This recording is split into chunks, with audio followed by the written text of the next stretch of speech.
Hey friends, welcome back to mom and dad's world. मैं हूं कामना। आज की वीडियो बहुत ही इंटरेस्टिंग है, स्पेशली उनके लिए जो अपने घर में एक नन्हा मुन्ना से मेहमान एक्सपेक्ट कर रहे हैं, क्योंकि आज की वीडियो में बताऊंगी कि वो कौन कौन सी चीज़ें हैं जो एक बच्चे के लिए बहुत ही ज़रूरी होती हैं जब वो घर आते हैं। तो वो होते तो छोटे से हैं, लेकिन उनकी शॉपिंग लिस्ट बहुत लंबी होती है। तो आज इस वीडियो में हम वही जानेंगे कि उनके लिए कौन सी चीज़ें मस्ट हैव्स हैं एंड आपको वो ज़रूर रखनी चाहिए अपने पास जब वो घर आएँ तो।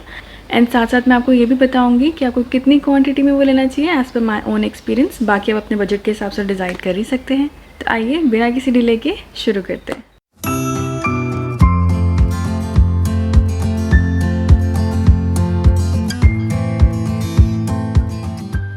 सबसे पहली चीज़ इसके बारे में बात करना चाहती हूँ वो है clothes, but of course and clothes को मैंने दो कैटेगरीज में डिवाइड किया है, एक समर कैटेगरी और एक विंटर कैटेगरी में। अगर आपका बेबी ऐसे मौसम में पैदा हुआ है जहाँ पे समर्स बहुत थोड़ी सी हैं, विंटर्स आने वाली हैं, या वाइस वर्सा विंटर्स थोड़ी सी हैं समर्स आने वाले हैं, तो ये आपके दोनों में काम आ जाएगा। तो सबसे पहले हम समर क्लोथ्स की बात करते हैं। समर क्लोथ्स में सबसे पहले है नाइट वेयर। जैसे हमारे लिए नाइट ड्रेसेस बहुत ज़रूरी होती हैं, वैसे बच्चों के लिए भी नाइट वेयर बहुत ज़रूरी होते हैं ताकि वो बिल्कुल कंफर्टेबल कोजी होकर सो सके, चाहे वो सर्दियाँ हों चाहे वो गर्मियाँ हों।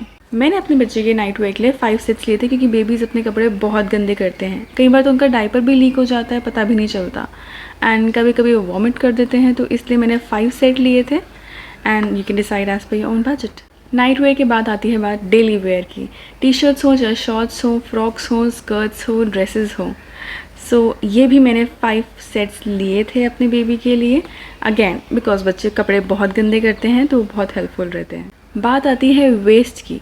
जो बच्चों के वेस्ट होते हैं वो कॉटन के होने चाहिए, प्योर कॉटन, क्योंकि वो सबसे पहला क्लॉथ होता है जो आपकी बेबी की स्किन को टच होता है। तो that has to be absolutely pure and soft, ताकि उनको कोई रैशेज़ या इन्फेक्शंस ना हो। देन अगर आप चाहते हैं कि आपका बेबी डायपर फ्री थोड़ा सा टाइम रह सके, या फिर पूरा टाइम ही डायपर फ्री रहे, या फिर कुछ घंटे दिन में डायपर फ्री रहे, तो उसके लिए आप कॉटन लंगोट्स ले सकते हैं। मैंने अपने बेबी के लिए कम से कम 50 लंगोट्स ली थी, बिकॉज मैं चाहती थी कि वो मोर और लेस डायपर फ्री ही रहे दिन के टाइम पे स्पेशली, एंड इवनिंग टाइम में मैं उसको डायपर पहना देती थी। तो इसलिए मैंने 40 to 50 उसके लिए लंगोट्स ली थी। आप चाहें तो लंगोट्स में 2 ऑप्शंस अवेलेबल होते हैं। एक जो आप पुरानी कोई भी कपड़ा जो आपका है जो बहुत सॉफ्ट कॉटन मटेरियल का है, उसके आप स्टिच करवा सकते हैं अपने टेलर से। नहीं तो ऑनलाइन बहुत सारी वेबसाइट्स पे बच्चों की लंगोट्स अवेलेबल हैं, स्पेशली अमेज़ॉन और फर्स्ट क्राई से मैंने ली थी, तो आप वहाँ से ले सकते हैं। देन बात आती है कैप्स एंड मिटन्स की। ये जितनी सर्दियों में ज़रूरी होते हैं उतनी गर्मियों में भी बहुत ज़रूरी होती हैं। मिटन्स इसलिए क्योंकि बच्चों के नेल्स बहुत लंबे और बहुत शार्प होते हैं एंड वो अपने आप को स्क्रैच करते रहते हैं बार बार अनइंटेंशनली। सो उस टाइम पे मिटन्स काम आते हैं ताकि उनके हैंड्स कवर रहें एंड अपने आप को चोट ना पहुँचाएँ। Then cap is very important, क्योंकि स्टार्टिंग में babies a little fragile and उनको बहुत जल्दी कोल्ड लग जाता है।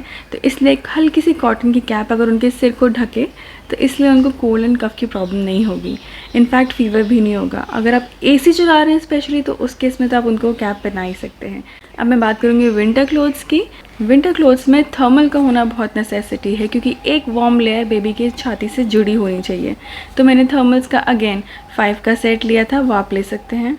देन हाफ स्लीव स्वेटर्स, ये बहुत नेसेसिटी है, क्योंकि जब आप थर्मल पहनाते हैं या फिर आप वेस्ट पहनाते हैं बेबी को, उसके ऊपर अगर आप हाफ स्लीव स्वेटर जो बहुत पतले पुराने ज़माने में जैसे हमारी दादीज़ एंड नानीज़ बनाती थी, वो बहुत सॉफ्ट मटेरियल के अगर उनको अपने वेस्ट के ऊपर पहना देंगे तो वो काफ़ी वार्म फील करेंगे एंड इससे उनके कंजेशंस होने के चांसेस कम हो जाते हैं। देन बात आती है फुल स्लीव स्वेटर की। वो मैंने 5 की क्वांटिटी में लेके रखा हुआ था and same goes for half sleeve sweater as well. In fact half sleeve sweater चाहे तो आप 2 या 3 भी रख सकते हैं, because that can be repeated. वो इतनी जल्दी ख़राब नहीं होता क्योंकि वो अंदर की लेयर होती है, but full sleeve sweater is something that you would definitely need. Then आती है बारी वुलन पजामाज की।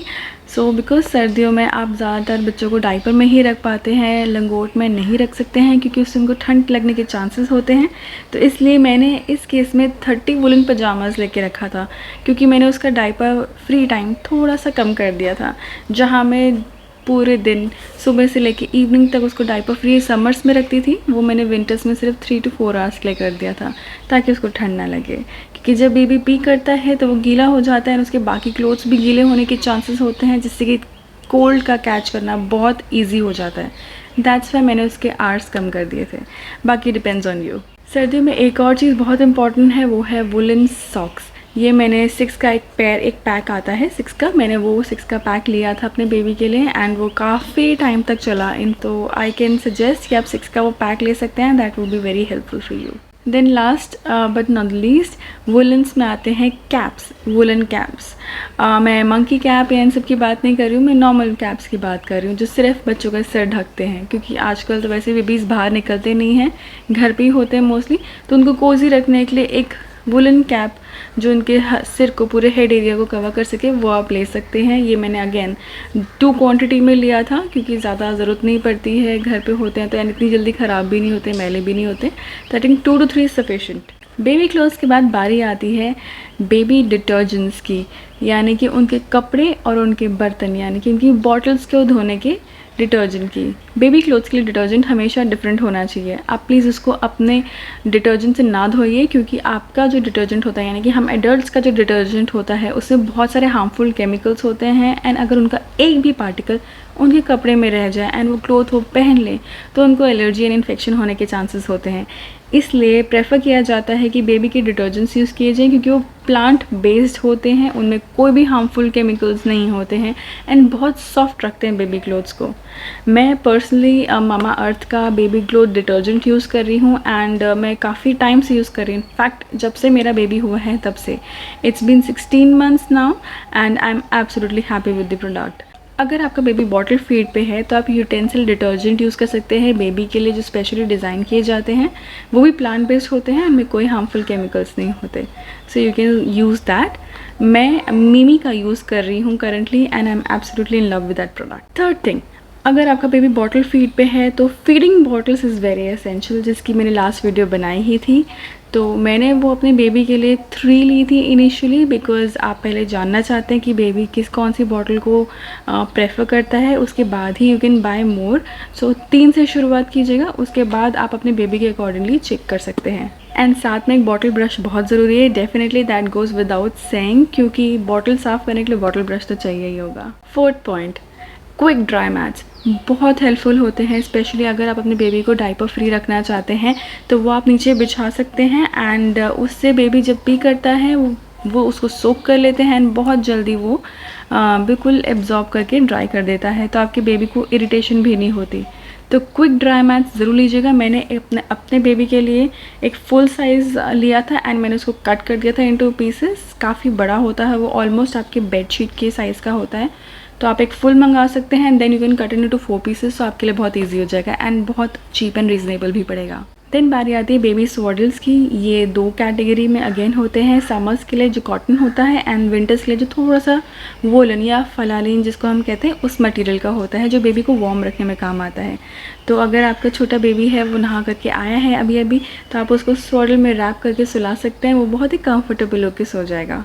एंड मैंने ये क्वान्टिटी ली थी 2 ईच, क्योंकि मेरा बेबी एक ऐसे सीज़न में हुआ था जो थोड़े टाइम के लिए सर्दियाँ थी एंड देन गर्मियाँ आ गई थी, तो मेरे को वुलन की भी ज़रूरत थी, तो इसलिए मैंने 2 वुलन्स एंड 2 कॉटन के लिए थे। Then 5th point is muslin cloths. Muslin cloths वो कॉटन मटेरियल के क्लॉथ्स होते हैं जिनको हम मलमल का कपड़ा भी कहते हैं। वो बेबी के लिए बहुत असेंशियल हैं, क्योंकि जब आप बेबी को स्वॉडल करते हैं तो सबसे पहला लेयर जो उसकी स्किन को टच करना चाहिए वो कॉटन का होना चाहिए, इसलिए मसलिन क्लॉथ में उनको रैप कर दिया जाता है एंड देन आप चाहें तो उनको कॉटन स्वॉडल्स में या वुलन स्वॉडल्स में रैप कर सकते हैं अपने कन्वीनियंस के अकॉर्डिंगली। बट मसलिन क्लॉथ्स उसलिए भी ज़रूरी होते हैं कि अगर आपका बेबी सो रहा है एंड गर्मियों का टाइम है तो आप उनको एक लेयर मसलिन क्लॉथ की पहना सकते हैं एंड वो आराम से सो जाएंगे, एक तरह से उनके चद्दर का काम करेगा। एंड अगर विंटर्स भी हैं, मसलिन क्लॉथ देन भी यूज़ हो सकते हैं, क्योंकि अगर आप अपने बेबी को ब्लैंकेट उड़ा रहे हैं तो उनके लेयर को कॉटन टच करना चाहिए, तो इसलिए मसलिन क्लॉथ पहले एंड देन उसके ऊपर ब्लैंकेट, इससे उनकी स्किन में कभी भी एलर्जी नहीं होगी। 7th point, diapers. ये बहुत ही इम्पॉर्टेंट है, क्योंकि आपके बेबी स्टार्टिंग में बहुत पी एंड पूप करते हैं, इनफैक्ट हर फीड के बाद बेबी पूप करता है, तो इसलिए डाइपर्स स्टार्टिंग में तो बहुत फ्रीक्वेंटली यूज़ होते हैं, बहुत ज़्यादा क्वांटिटी में यूज़ होते हैं, तो इसके लिए कोई क्वांटिटी स्पेसिफिक नहीं है। बट मैं ये कह सकती हूँ कि आपके बेबी एक दिन में 6 से 7 बार भी पूप कर सकता है, तो आप इमेजिन कर ही सकते हैं कि कितनी बार आपको डाइपर्स की ज़रूरत पड़ेगी। इनिशियली डॉक्टर्स ने मुझे रेकमेंड किया था कि आप अपने बेबी का डाइपर हर 2 से 3 घंटे बाद बदलिएगा, तो मैं प्रेफर करती थी 2 से 3 घंटे में उसका मैं डायपर चेंज कर दूँ, इर्रेस्पेक्टिव वो बहुत फुल है कि नहीं है कि मीडियम है, ताकि उसकी स्किन में कोई भी एलर्जी ना हो, बिकॉज स्टार्टिंग में बेबीज़ की स्किन बहुत सेंसिटिव होती है and you don't want to take a risk. Then बात आती है बेबी वाइप्स की।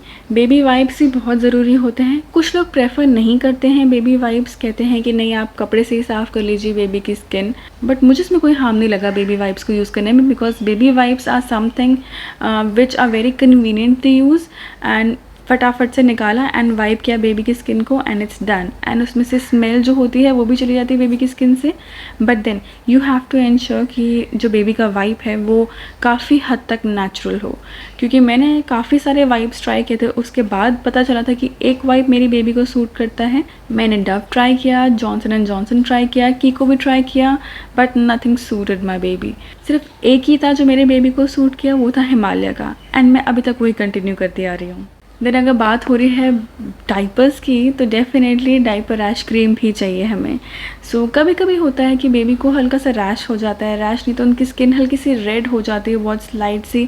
सो वाई टू टेक रिस्क, तो एक बेबी रैश क्रीम होना बहुत ज़रूरी है, ताकि जब भी आपको लगे हल्की सी भी रेडनेस है आप वो लगा सकते हैं, या अगर आप रैश क्रीम नहीं यूज़ करना चाहते तो कोकोनट ऑयल भी लगा सकते हैं, उसकी हल्की सी एक लेयर, एंड आपकी बेबी को बहुत कूलिंग इफेक्ट मिलेगा। Next baby talc. कुछ पेरेंट्स इसको प्रेफर नहीं करते हैं, एंड बहुत प्रॉज एंड कॉन्स की इसकी बात की जाती है, it's a very debatable thing, but I don't think it's a harm to use baby talcum powder at all. And मैंने जो बेबी के लिए यूज़ किया था टैल्कम पाउडर वो था हिमालय का। मैं हिमालय के प्रोडक्ट्स काफ़ी यूज़ करती हूँ, बिकॉज वो मेरे को बहुत नेचुरल लगते हैं, एंड वो प्रोडक्ट्स मेरे बेबी को सूट भी करते हैं। Next 11th point is very important, baby grooming kit. ये आप सोचते होंगे क्यों ज़रूरी है, वो इसलिए क्योंकि आपके बेबी के नेल्स बहुत जल्दी बढ़ जाएंगे, and then you would wonder कि मैं क्या करूँ, तो इसलिए आपको बेबी ग्रूमिंग किट की ज़रूरत पड़ेगी, जिसमें होगा एक सीज़र, क्योंकि स्टार्टिंग में बच्चों के नेल्स होते हैं बहुत सॉफ्ट और वो सीज़र से ही कटते हैं, एंड वो सीज़र बहुत ही सॉफ्ट सी सीज़र होती है, वो आपके बेबी की स्किन को कट नहीं करती है, शार्प नहीं होती है, कोई हार्म नहीं पहुँचाएगी, लेकिन केयरफुली कीजिएगा।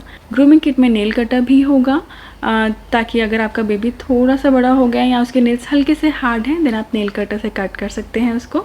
साथ में फाइलर भी होगा, बिकॉज जब आप कट करते हैं तो कुछ एजेस शार्प रह जाते हैं, तो you can file those nails, ताकि आपके बेबी अगेन अपने आप को स्क्रैच ना कर ले। देन कोम या ब्रश, डिपेंड्स आपके बेबी के बाल कितने घने हैं, कितने ज़्यादा हैं, कितने कम हैं, आप उसके अकॉर्डिंग कोम या ब्रश यूज़ कर सकते हैं। Next point is baby pillow. वो हमेशा राय का ही होना चाहिए। कभी मार्केट का ख़रीदा हुआ पिलो मत यूज़ कीजिएगा, बिकॉज़ वो बिल्कुल भी हेल्पफुल नहीं होते, बहुत हार्ड होते हैं, बच्चों की गर्दन में बहुत प्रॉब्लम्स हो सकती हैं। तो प्लीज़ राय के तकिए, स्पेशली अपने किसी घर में कोई एडल्ट है तो उनको रिक्वेस्ट करके बनवा दीजिए, बिकॉज़ वो बच्चों के लिए बहुत हेल्पफुल रहते हैं। प्लस बेबी का राउंड सिर करने में, हेड करने में भी बहुत काम आते हैं। जिससे मेरा बेबी बहुत टाइम तक निकू में रहा था, तो उसका हेड का शेप पीछे से बहुत ख़राब हो गया था। देन हमने स्पेशली उसको राय के पिलो पे रखा, सुलाया उसको काफ़ी टाइम तक, जिससे कि अब उसका हेड बिल्कुल परफेक्ट शेप में है, तो वो आप भी यूज़ कर सकते हैं। देन 13 पॉइंट की बात करें तो mosquito net is very important, क्योंकि स्टार्टिंग में बच्चों को ना आप मॉस्किटो रेपेलेंट क्रीम लगा सकते हैं, ना ही स्टिकर्स यूज़ कर सकते हैं, ना ही रोल ऑन यूज़ कर सकते हैं। तो ऐसे में बच्चों को मॉस्किटो नेट से बचाया जा सकता है। बहुत सारी वैरायटी के मॉस्किटो नेट ऑनलाइन अवेलेबल हैं, तो आप उनमें से कोई सा भी चूज़ कर सकते हैं, बच्चों को उसमें सुला सकते हैं, ताकि वो ईजिली सो सके बिना मच्छरों के काटे हुए। 14th point, baby massage oil. Baby massage oil starting में बहुत इम्पॉर्टेंट है, क्योंकि वो आपके बेबी की स्किन को बिल्कुल मॉइस्चराइज रखते हैं, प्लस वो आपके बेबी के बोन्स को स्ट्रॉन्ग बनाते हैं। तो इसलिए एक अच्छा मसाज ऑयल चूज़ करना बहुत ज़रूरी है। कुछ लोग प्रेफर करते हैं कोकोनट ऑयल से मसाज करना, कुछ प्रेफर करते हैं फिगारो से करना, यानी कि ऑलिव ऑयल से करना, एंड कुछ बादाम के तेल से। सो डिपेंड करता है कि आपकी प्रेफरेंस क्या है। मैंने अपने बेबी के लिए फिगारो यूज़ किया था, ऑलिव ऑयल। 15 पॉइंट आता है बेदिंग किट का। अब बेदिंग किट में क्या क्या चीज़ें चाहिए होती हैं? बेदिंग किट में होते हैं baby body wash, baby shampoo, baby soap, baby face wash and towel. तो आप चूज़ कर सकते हैं कि कौन सा ब्रांड के साथ आप जाना चाहेंगे। मैं हर चीज़ के एक अलग अलग ब्रांड यूज़ किया है। जिस फॉर बॉडी वॉश मैंने अपने बेबी के लिए सीटाफिल यूज़ किया है। शैम्पू की बात करूँ तो बिकॉज़ उसका स्कैल्प बहुत ड्राई रहता है, तो स्पेशली डॉक्टर ने स्पूक करके एक शैम्पू है, उसकी फ़ोटो मैं यहाँ पे डाल दूँगी। वो बोला है यूज़ करने को तो मैं वो ही यूज़ करती आई हूँ। अगेन आप चूज़ कर सकते हैं, यहाँ पे अपने डॉक्टर से रिकमेंडेशंस ले सकते हैं। एंड अगर मैं बात करूँ फेस वॉश की, मैं सीटाफिल का फेस वॉश यूज़ करती हूँ, जो कि क्योंकि उसकी स्किन बहुत सेंसिटिव है, इसलिए मेरे को सीटाफिल ही यूज़ करना पड़ता है और उसको कोई भी प्रोडक्ट सूट नहीं करता। And then a must have is a towel. And मैंने टावल के 2 सेट लिए थे। बाय सेट आई मीन उनके सेट्स आते हैं जिसमें एक बड़ा टावल होता है, देन एक छोटा, एंड देन एक बिल्कुल छोटा सा हैंड टावल होता है। तो मैंने वो वाला सेट लिया था ताकि जब कभी मुझे उसका फेस वाइप करना हो या फिर हल्का सा स्पॉन्ज करना हो तो ये मुझे काम आ सके। बड़ा टावल होता है easy to wrap your kid completely, ताकि इसको ठंड ना लगे नहाने के बाद। एंड छोटा टावल तब आप यूज़ कर सकते हैं जब वो थोड़ा सा बड़ा हो जाए, आपने फटाफट से इसको बाथरूम में वाइप किया, and then you can cover him और हर एंड देन उनको रेडी कर सकते हैं। 16th पॉइंट की बात करें तो बेबी बिब्स एंड हैंकीज़ बहुत ज़रूरी है स्टार्टिंग में। जनरली पेरेंट्स भूल जाते हैं। स्टार्टिंग में बेबीज़ मिल्क काफ़ी गिराते हैं पीते वक्त, काफ़ी साइडों से गिरते रहते हैं, तो उनके कपड़े काफ़ी गंदे होते हैं। प्लस जब वो बर्प करते हैं तो बहुत बार स्पिट आउट कर देते हैं। तो इसलिए बिब्स एंड हैंकीज़ बहुत ज़रूरी हैं ताकि उनके कपड़े गंदे ना हों, प्लस अगर आप उनको बर्प करा रहे हैं तो आपके भी क्लोथ्स ख़राब ना हो।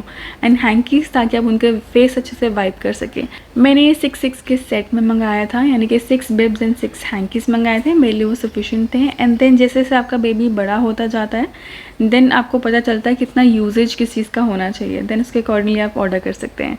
बट इनिशियली 6 काफ़ी हैं। 17th point, baby body lotion. ये बहुत इंपॉर्टेंट है क्योंकि जब बेबी नहा करके आते हैं तो उनकी स्किन ड्राई हो जाती है, तो उनकी स्किन रफ़ ना हो इसलिए उनकी स्किन को मॉइस्चराइज रखने के लिए ये बेबी लोशंस यूज़ किए जाते हैं। मैंने अपने बेबी के लिए 2 टाइप के लोशंस ही यूज़ करे हैं बिकॉज अगेन उसको कुछ और सूट नहीं करता था, तो मैंने उसको सीटाफिल का लोशन दिया है। वो बहुत ही अच्छा है लोशन एंड बहुत ही अच्छी फ्रेगनेंस देता है, काफ़ी देर तक स्किन को मॉइस्चराइज रखता है, तो वो आप ट्राई कर सकते हैं। तो मैं ये रेकमेंड करूँगी कि आप एक बार उसको यूज़ करके देखिए, I am sure you would like it. And face के लिए मैं उसके लिए अवीनो यूज़ करती हूँ, जॉनसन्स एंड जॉनसन्स का, एंड वो बहुत ही अच्छा मॉइस्चराइज़र है। इनफैक्ट अगर उसको कभी भी कोई भी हल्के से रेड रैशेस भी हुए हैं या हल्का छोटा सा दाना भी हुआ है या कुछ भी एलर्जी टाइप भी कुछ लगा है, अवीनो क्रीम मैंने उस पर लगाई है डॉक्टर के रिकमेंडेशन से एंड वो बिल्कुल ठीक हो गया है। तो it's very effective and very nice and very natural, very soft in texture and very moisturising, तो आप यूज़ करके देख सकते हैं वो भी। 18th पॉइंट होता है नोज़ क्लीनर। अब बच्चे के नोज़ कैसे क्लीन कर सकते हैं आप, वो तो उंगली नहीं डाल सकता, वो तो ठीक नहीं कर सकता, ना आप निकाल सकते हैं। तो इसके लिए एक नोज़ल एस्पिरेटर भी आता है। इट्स लाइक अ बल्ब, आप उसको दबा करके एकदम से अपने बेबी के नाक में जो भी डर्ट है वो निकाल सकते हैं। So it's very helpful and it's a necessity too, क्योंकि बेबीज़ की नोज़ क्लीन करना बहुत ज़रूरी है, अदरवाइज़ उनकी ब्रीदिंग इश्यूज़ हो जाते हैं उनको। So keep it handy with you. 19th point जो जनरली पेरेंट्स भूल जाते हैं वो है फर्स्ट एड बॉक्स, यानी कि मेडिकल बॉक्स। क्योंकि बच्चे स्टार्टिंग में बहुत फ्रेजाइल होते हैं एंड उनको कभी भी कोल्ड का फीवर लगता ही रहता है, तो इसलिए हमेशा अपने पास एक मेडिकल बॉक्स हैंडी रखिएगा ताकि अगर कोई भी मेडिसिन की कभी भी ज़रूरत हो आप फटाफट यूज़ कर सकें एंड बार बार आपको केमिस्ट में भागने की ज़रूरत ना पड़े। And last but not the least, woollen blanket या AC क्विल्ट। चाहे कोई भी मौसम हो बेबी को ढकना बहुत ज़रूरी है। AC क्विल्ट इसलिए कि अगर आप AC या कूलर चलाते हैं तो बेबी को एक हल्की सी मोटी लेयर होनी ज़रूरी है ताकि उसको कोल्ड ना हो जाए। एंड वुलन ब्लैंकेट तो ऑफकोर्स हम रजाई यूज़ करते हैं सर्दियों में, तो वो क्यों नहीं यूज़ करेंगे बेचारे, सो इसलिए वो भी उनके लिए बहुत ज़रूरी होती है। So guys that's all from my side. ये तो थे मेरी तरफ से 20 essential items must have for your new born baby. तो अगर आपने अभी तक इनकी शॉपिंग नहीं करी है तो फटाफट से कर लीजिए क्योंकि बेबी के लिए ये सारी चीज़ें बहुत ज़रूरी हैं एंड उनके आने से पहले आप बिल्कुल रेडी होने चाहिए। सो गाइज़ अगर अभी तक आपने मेरे चैनल को सब्सक्राइब नहीं किया है तो झटपट से मेरे चैनल को सब्सक्राइब कर लीजिए एंड साथ में एक बेल आइकन है वो ज़रूर दबाइएगा ताकि मेरे चैनल पे कोई भी नोटिफिकेशन हो आपको फटाफट से आ जाए। एंड कमेंट सेक्शन में मुझे ये ज़रूर बताइएगा कि आपको ये वीडियो कैसे लगा एंड अगर कोई मेरे से आइटम मिस हो गई है जो कि बहुत ही एसेंशियल है तो वो क्या है, ताकि हमारे बाकी मॉमीज़ एंड डैडीज़ को हेल्प मिल सके। So guys that's all from my side today. Thank you so much for watching my video. Until next video, ciao.